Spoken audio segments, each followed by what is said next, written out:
We continue our coverage of Harvey's wrath. I'm Anthony Mason in New York. And I'm Nora O'Donnell in Houston, which has been hit by unprecedented amount of rain, more than 16 inches yesterday. That is the highest one-day total ever. August is the wettest month on record in Texas. And to put this in perspective, the National Weather Service today added 2 new colors to its rainfall charts, including light pink, which signals 30 inches or more, and 40 inches have fallen in Dayton, Texas. 10 to 20 additional inches are forecast by Friday. At least 2 people have been killed. That number is expected to rise. And there have been thousands of rescues in Houston and surrounding towns. Anthony?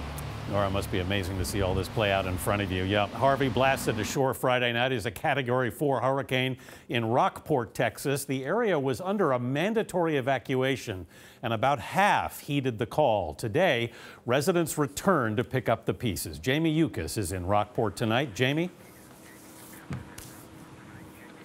Anthony, the response is remarkable, even in an area that was so hard hit. This is the Mobile Command Center, where officials have been mobilizing for days, hoping to get people back into their homes as quickly as possible. But what residents are returning to is heartbreaking devastation. All my kids' stuff is gone. Everything's gone. Stacy Forbes and her 2 children rode out the storm at a family member's home in Rockport. They returned today to find their home destroyed. I don't know. I just want them to be happy and start over and forget. I want to be done. I want this town to be back like it was. I grew up here.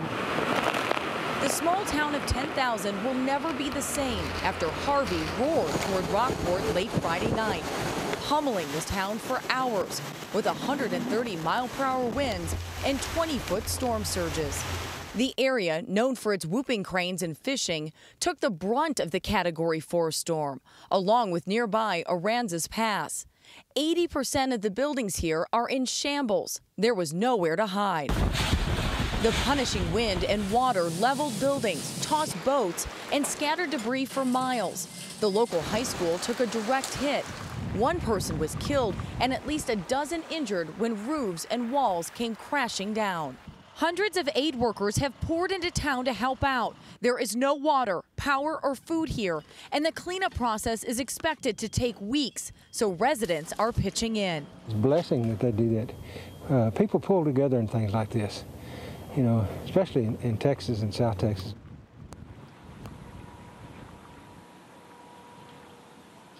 You can see the wind is still strong here, and so many trees are down throughout town. The biggest problem is the fact that there is no power. There are lines all around town that have fallen down that are now turned off as crews are working to restore them and get the power turned back on.